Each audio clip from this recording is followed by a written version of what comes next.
지난주입니다. 지난주 율법의 역할에 대해서 살펴봤습니다. 조금 복습을 해보면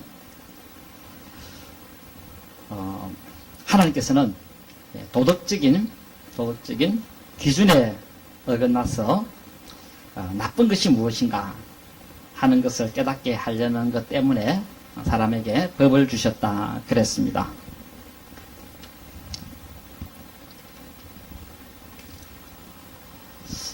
자, 한때 사람들은 그런 때가 있었다는 것입니다. 탐심이라는 것이 남에게 피해를 주는 것인지 몰라 했던 때가 있었다는 것입니다. 그래서 이 우둔한 인간에게 그런 탐심을 가지는 것은 나쁜 것이다 하고 알려주셨는데 바로 법을 통해서 그렇게 알려주시게 되었다고 했습니다. 자, 그런데 이렇게 법은 좋긴 한데 부작용도 있다는 것입니다. 부작용. 자, 그 부작용도 하나의 작용입니다. 부작용도 작용인데 하나의 역할입니다. 부작용을 통한 역할. 자, 역할도 했는데 자, 그것이 바로 8절에 말씀하고 있습니다. 자, 부작용도 역할을 했는데 어떤 역할을 했는가 하는 것에 대해서는 8절에 그렇게 말씀하십니다.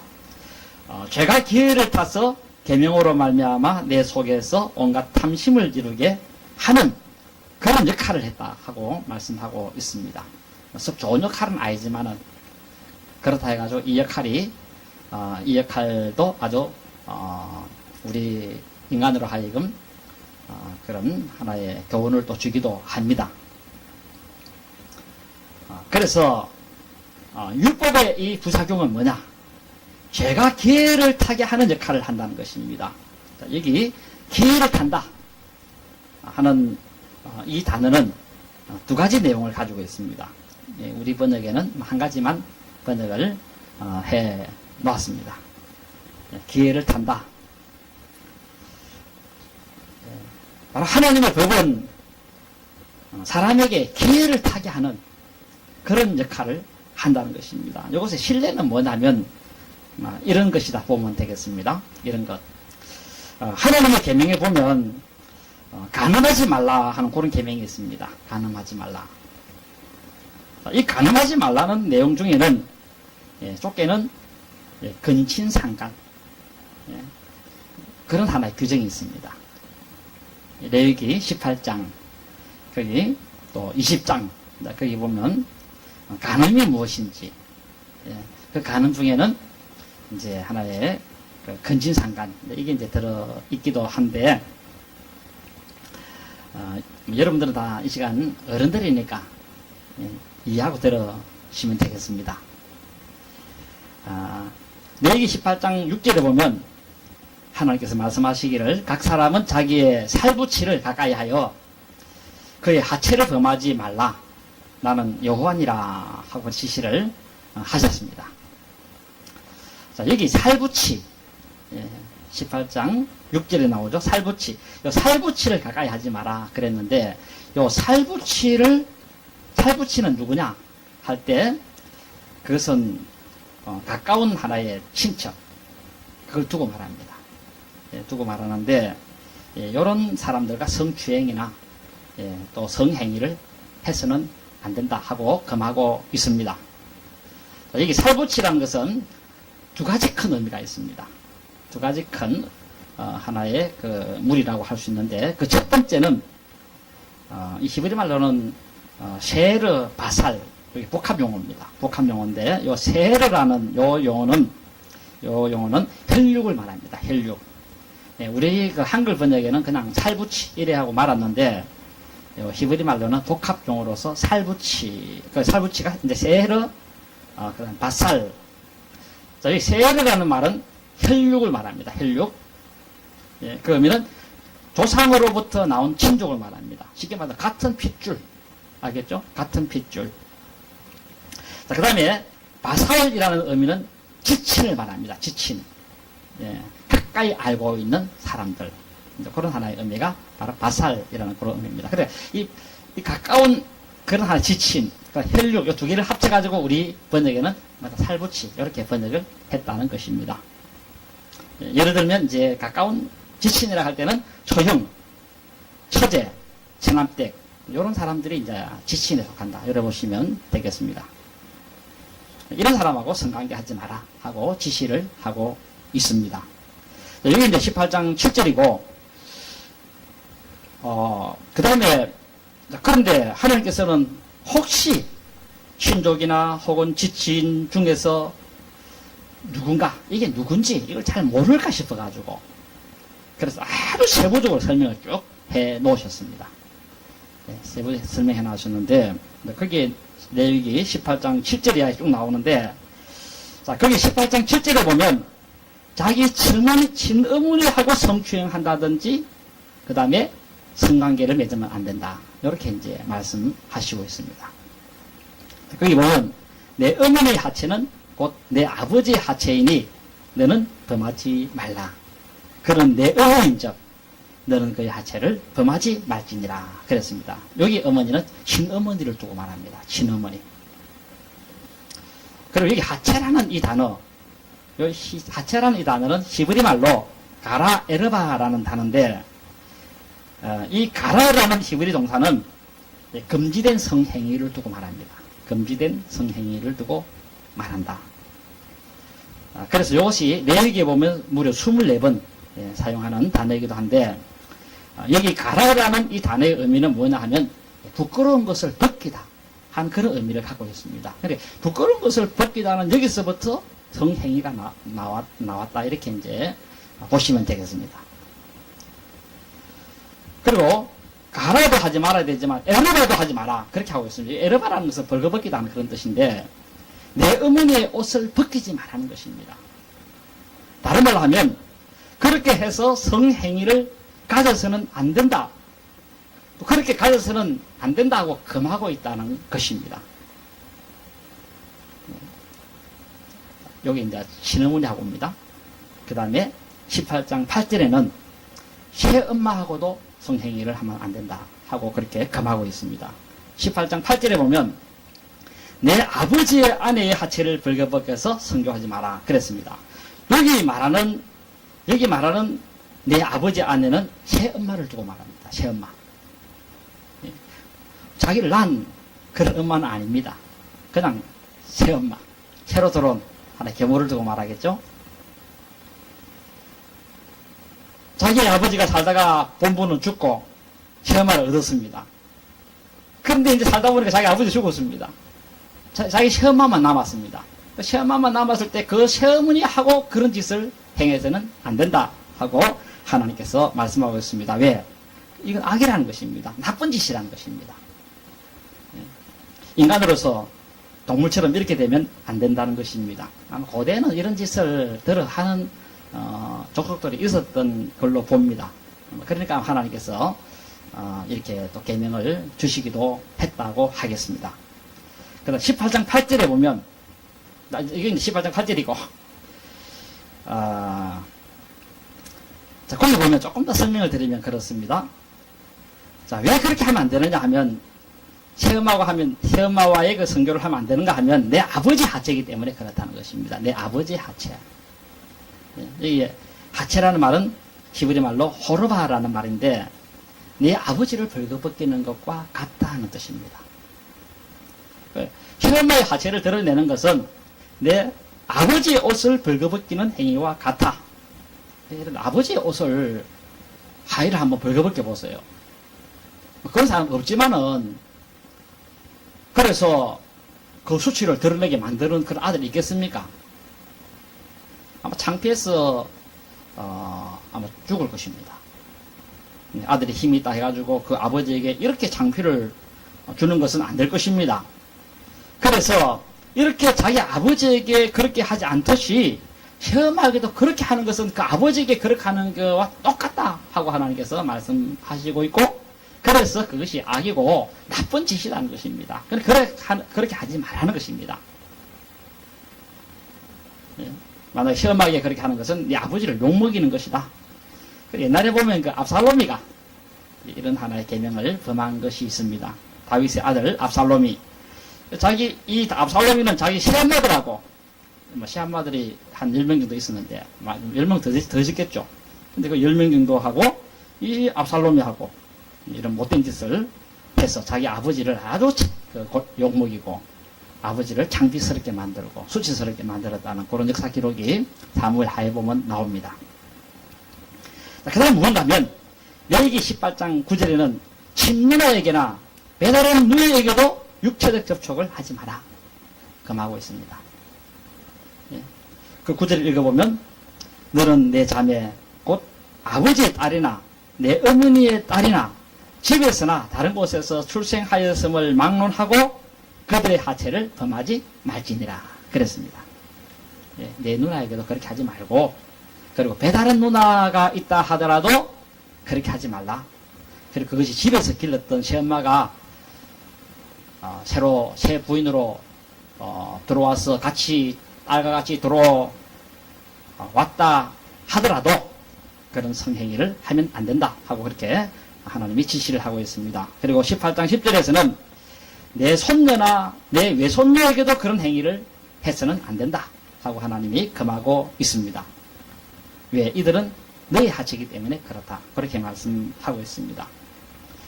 그리고 18장 11절에서는 새엄마의 딸과도 범해서는 안 된다. 그렇게 지시도 하고 있습니다. 11절에 보면 내 아버지의 아내가 내 아버지에게서 낳은 딸은 내 누이니 너는 그의 하체를 범하지 말지니라 하나님께서 금하고 있습니다.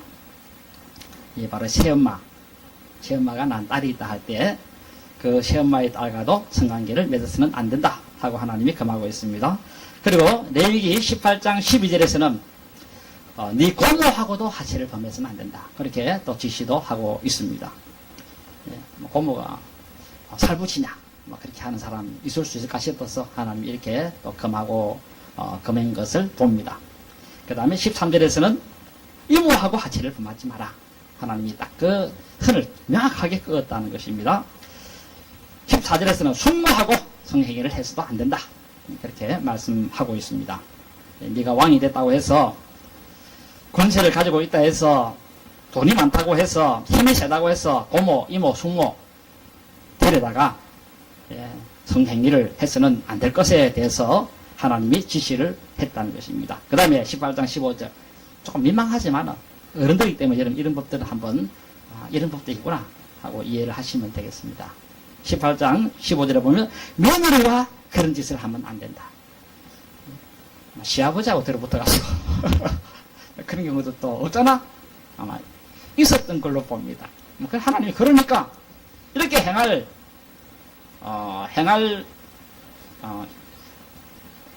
그것이 좀 농후하다 싶으니까 아마 이런 법을 주셨던 걸로 봅니다. 그 18장 15절에 보면 너는 내 며느리의 하체를 범하지 말라. 그런 내 아들의 아내이니 그의 하체를 범하지 말지니라 그랬습니다. 그 다음에 18장 16절에서는 형수, 제수, 전환댁 성행위게 하지 말라 하고 이렇게 또 지시를 하고도 있습니다. 그래서 18장 17절에 보면 사람이 자기 부인이 죽고 새아내와 재혼을 했는데 그 새아내가 데려온 딸이 있다는 것입니다. 딸이 있는데 그래서 새아내와도 동침하고 그 새아내가 데리고 온 새부인이죠. 새부인의 딸하고도 동침하고 이렇게 하지 마라 하고 말씀하고 있습니다. TV에 보니까 종종 이런 행위를 하는 소식들이 들리곤 한데 이게 동물들이나 할 짓이라는 것입니다. 악한 짓이고 이건 나쁜 짓이라는 것입니다. 새부인하고 살면 되지 그 새부인의 딸까지도 그렇게 몸을 범해서 되느냐, 그래서 신체를 망치면 되느냐 하고 하나님께서 금하고 있습니다. 그리고 또 새부인의 딸뿐 아니고 촌수가 좀 하나 내려가가지고 그 손녀나 친손녀나 외손녀는 어떻습니까 할 때 그것도 안 된다는 것입니다. 아마 사람들이 아마 이까지는 또 괜찮겠지 해서 범죄할까 싶어가지고 하나님이 또 여기서 아주 명확하게 선을 그어서 이런 것들도 하는 사람 있거들랑 처형을 시켜라 하고 그렇게 말씀하고 있습니다. 18장 18절에서는 너는 아내가 생존할 동안에 그의 자매를 데려다가 그의 하체를 범하면 그로 질투하게 하지 말지니라. 이 무슨 뜻입니까? 처제나 처형 범하지 말라는 것입니다. 그러면 그 아내가 뭡니까? 질투하게 된다는 것입니다. 질투하게 된다. 그 다음에 18장 19절. 너는 여인이 원령으로 불결할 동안에 그에게 가까이 하여 그의 하체를 범하지 말지니라.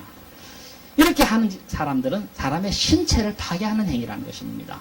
몸을 파괴하는 행위. 이건 나쁜 행위이기 때문에 이것을 하지 마라. 이것은 산부인과 의사한테 물어보면 바로 답이 나올 겁니다. 그리고 18장 20절에 보면 너는 내 이웃의 아내와 동침하여 설정함으로 그 여자와 함께 자기를 더럽히지 말지니라. 그랬습니다. 자, 여기 이웃의 아내는 친구의 아내가 될 수도 있고, 그 다음에 자기 동생의 아내가 될 수도 있고, 예.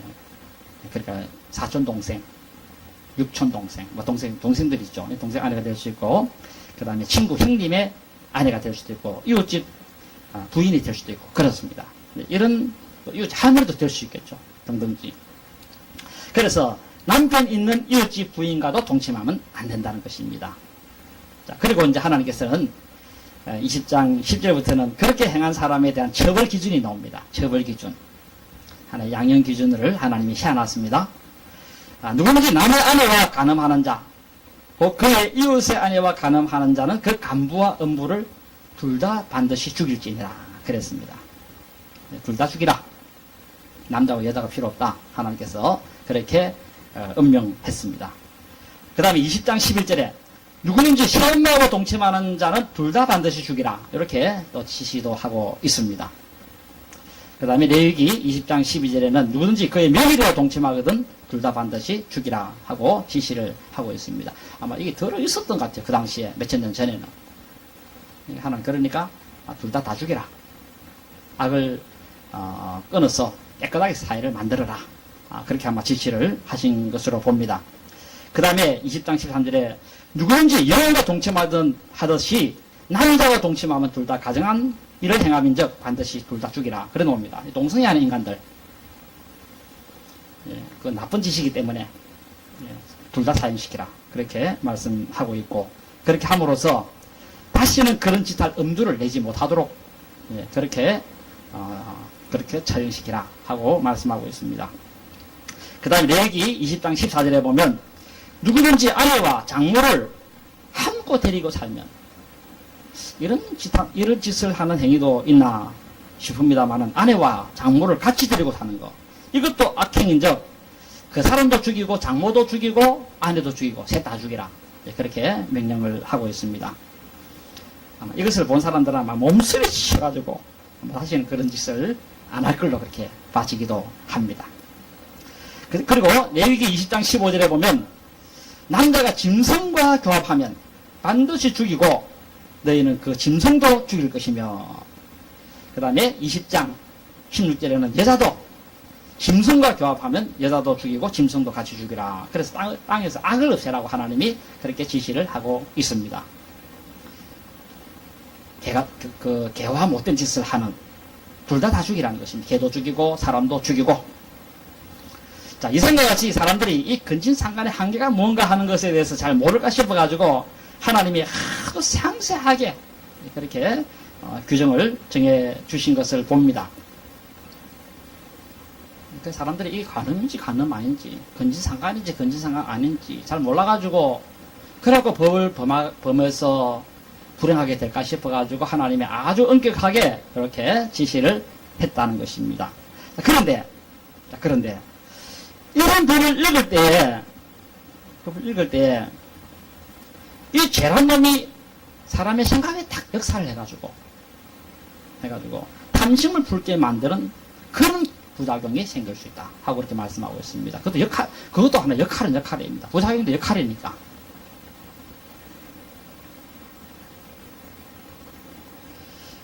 이게 바로 뭐냐?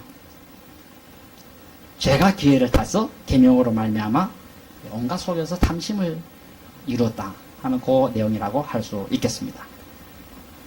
그렇습니다. 사람이 밭에서 농 갈고 모내기 하고 밭 갈고 땀을 팍팍 흘려가면서 추수하고 탈곡하고 할 때는 정신없이 일할 때는 이런 탐욕스러운 마음이 안 들었습니다. 일하기 바쁜데 무슨 그런 생각할 여력이 있습니까? 그런데 하나님의 법을 읽는데 엉뚱한 생각이 들어지고 욕망이 생기고 이것을 못 이기고 죄짓고 그렇게 하는 수가 생긴다는 것입니다. 이게 이제 제가 기회를 탄다 하는 그런 의미의 뜻이 되는 말씀입니다. 이것은 참 미안하지만은 하나님 백성도 이룰 수 있다는 것입니다.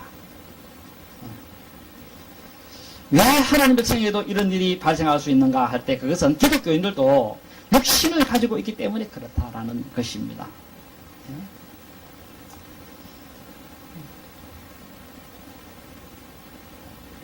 이건 제가 한 가지만 말씀드렸고, 이것이 이웃집 밭이 될 수 있고, 이웃집 남종이나 여종이 될 수도 있고, 이것이 소나 말이나 양이 될 수도 있고, 이것이 이웃집의 집이 될 수도 있고, 그래서 그것들을 탐나게 만들어서 악을 범할 수 있게 만든다라는 것입니다. 이게 이제 제가 기회를 탄다 하는 그런 의미의 말씀입니다. 자, 이런 하나의 역할도 한다고 말씀하고 있고, 또 하나는 하나님 율법은 어떤 또 부작용이 있는가 하면 기회를 탄다 하는 이 내용은 바로 핑계를 가진다 하는 그런 의미도 있다고 하겠습니다. 핑계를 가진다. 그러니까 율법은 핑계를 가지게 해서 악을 범하게 만든다는 것입니다. 욕심을 가지게 만든다는 것입니다. 율법은 좋은 역할도 하지만 이런 하나의 부작용도 있어가지고 사람으로 하여금 핑계를 만들어서 죄를 더 범하게 만들어버리는 이런 하나의 것이 될 수도 있다는 것입니다. 양면성, 율법의 양면성이 있다. 오늘 본문 8절에 보시면 죄가 기회를 타서 계명으로 말미암아 내 속에서 온갖 탐심을 이루었다 그랬습니다. 그래서 이 죄란 놈은 사람으로 하여금 핑계를 대게 한다는 것입니다. 그래서 사람 마음에 온갖 탐심을 일으키게 한다는 것입니다. 하나님의 명령, 지시, 이 번호물, 이런 것들이 내 속에서 온갖 탐심을 이루었다는 것입니다. 무엇 때문에? 핑계 때문에. 그래서 이 죄란 놈은 그렇게 한다는 것입니다. 지금 네 아내가 병들었는데 같이 잠을 못 잔 지가 오래됐는데 이런 경우는 아무리 가능하지 말라 해도 인간은 육신을 가진 존재이기 때문에 외도해도 하나님 이해하신다. 이런 식으로 탁 핑계를 가지도록 만든다는 것입니다. 이런저런 핑계 엄청나게 많습니다. 핑계 없는 무덤 없다는 말이 있지 않습니까? 제지은 사람한테 물어보세요. 제지은 사람 물어보면 전부 한 가지 이상 핑계 가지고 있습니다. 그래서 너는 왜 그 집에 빵을 훔쳐 먹었냐 하면 내가 이틀 동안에 밥을 못 먹었는데 그래도 훔치는 것은 나쁜 줄 알아서 내가 안 먹으려고 안한 힘을 썼는데 갑자기 빵 냄새가 솔솔솔솔 나고 해서 도무지 참을 수가 없어서 막 손이 막 그냥 것 같습니다. 이게 뭡니까? 핑계입니다, 핑계. 배가 고프면 일하면 되지, 어저께. 2시간만 일하면 하루 물기 나오는데, 이런 생각 안 하고, 훔칠 생각을 하고, 그렇게 했다는 것입니다. 핑계입니다, 이게 전부 다. 그리고 자기 부인을 죽인 그 남편 같은 경우도 보면, 그런 경우들을 보게 됩니다. 핑계가 있어, 핑계가. 아이고, 내 부인 때문에 내가 우울증 왔는데, 그래, 내 부인의 바가지를 끓는 바람에 막 갑자기 막 저 옆에 내가 내 인생을 망친 인간이라 생각이 들어가지고는 막 갑자기 화가 치밀어서 그냥 막 연장을 던져붙습니다. 막 그래 죽어붙습니다. 핑계입니다, 이 전부 다. 평상시에 미운 마음을 가지고 있다 보니까 갑 던진 거지. 예. 그러니까 이 죄란 놈은 핑계를 가지고 악을 범하게 만든다는 것입니다. 처녀가 아이를 낳아도 할 말 있다 하는 그런 말 있지 않습니까? 하나님이 하지 말라 하는 악을 행해도 다 할 말이 있다는 것입니다. 그리고 하지 말라 하면 막 더 하고 싶은 것이 인간의 하나의 본성이기도 합니다. 그것이 인간의 부패하고 타락한 인간의 본성이다 하고 말씀을 드릴 수가 있습니다. 그래서 몰래 먹는 떡이 더 맛있다 하는 속담처럼 하나님이 하지 말라 하는 것을 하면 더 쾌감을 얻는 그런 악한 속성이 타락한 인간에게 있고 이런 것이 우리 기독교인 속에도 속성을 가지고 있다는 것입니다. 그럼 우리가 참 조심해야 될 이유가 여기에 있다는 것입니다. 그러므로 문제는 육신의 욕망을 가진 인간이 잘못이지 하나님의 법이 잘못된 것은 아니라는 것입니다.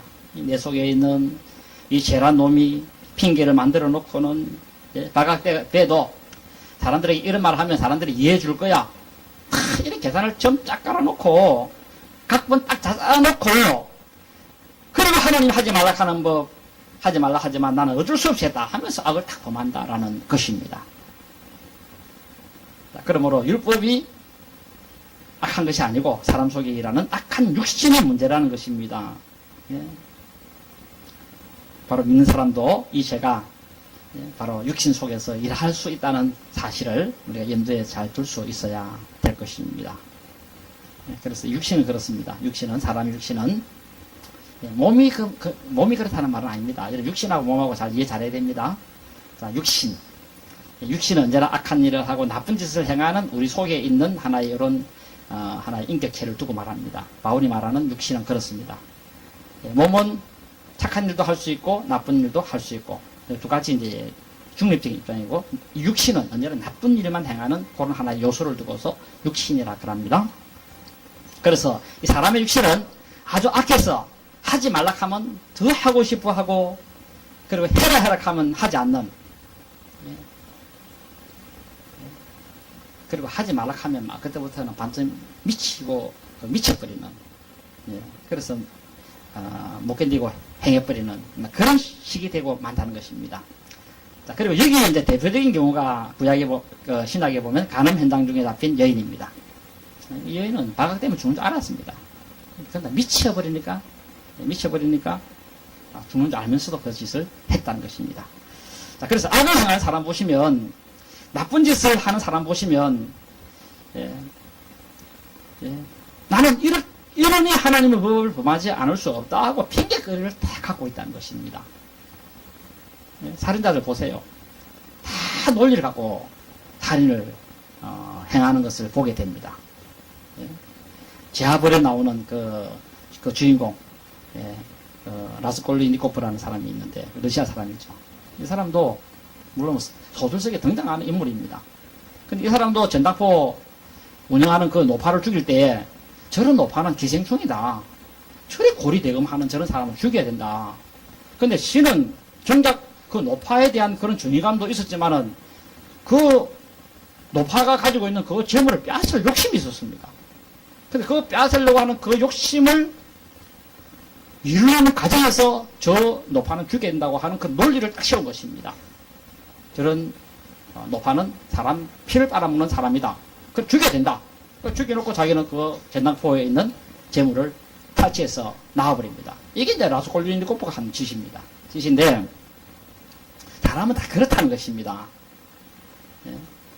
다 논리가 있습니다.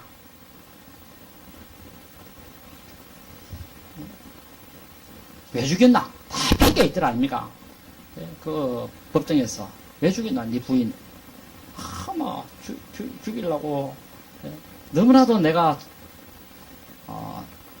수발 들다가 지쳤습니다. 내 인생 수발 들다가 이렇게 내가 참 죽게 됐습니다. 그러니까 지 죽고 내 죽고 하려고 했는데 지는 안 죽고 지는 죽고 나는 살고 이런 식으로 저 핑계 나 있지 않습니까?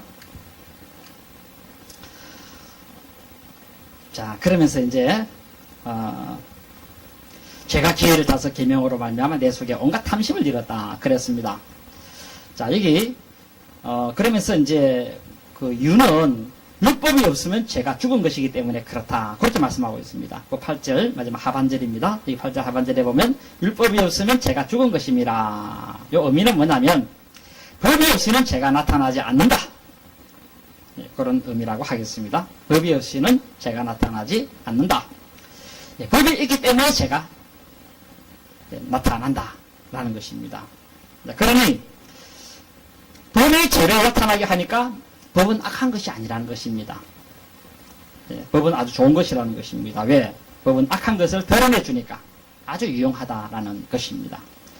그러므로 율법은 사람의 숨은 악을 드러내주고 감추어진 악을 밝혀주고 그리고 무엇이 악인지 악이 아닌지 그것을 정확하게 구분해주고 그런 역할을 한다는 것입니다. 그래서 그런 기준에 따라서 사회를 그런 사람들을 처벌하니까 그 사회가 깨끗하게 되어지게 된다는 것입니다. 그러니 법은 너무나도 좋은 것이라는 것입니다. 지금 우리 사회도 법이 무르니 회사도 법이 있기 때문에 이만큼 그냥 막 유지하고 나가고 있는 것입니다. 만약에 법이 없어가 무천지 돼버리면 강도가 날뛸 것이고 밖에 나가지도 못할 그런 지경으로 바뀌어지고 말 것입니다.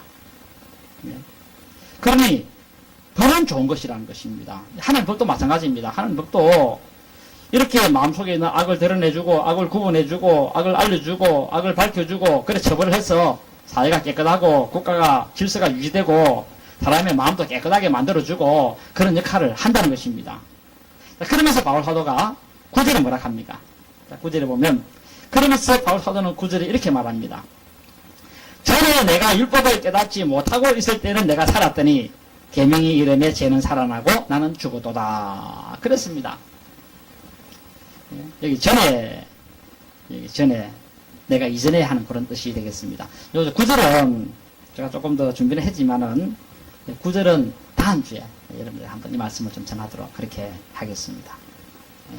전에 내가 율법을 깨닫지 못하고 있을 때 내가 살았더니 계명의 이름에 죄는 살아나고 나는 죽었도다. 그래서 이 로마서 7장을 여러분들이 정확하게 좀 알면 신앙생활하는데 큰 도움이 됩니다. 엄청난 도움이 됩니다. 여러분들이 겪고 있는 이런 하나의 갈등, 번민 이런 것들이 여기 다 해결 다 되어져 있기 때문에 그렇습니다. 그래서 여러분들이 시간 나면 제가 지난번에 몇 주 전부터 말씀드린 것이 있죠. 그래서 집에 가서 한번 조용하게 들어보시면 아마 큰 유익이 되어줄 수 있다 하는 것을 기억하시고 이것을 그냥 성경 말씀을 읽어갖고는 이해가 다 안 됩니다.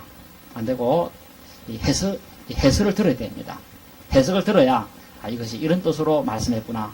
이것은 이런 뜻이구나. 잘 알게 되어지고 이런 내용을 착 알게 되어지면 여러분들로 하여금 참된 자유를 주고 기쁨을 주고 즐거움을 주고 평안을 주고 하나님께서 여러분들의 신앙에 가는 길에 큰 도움을 주고 그러십니다.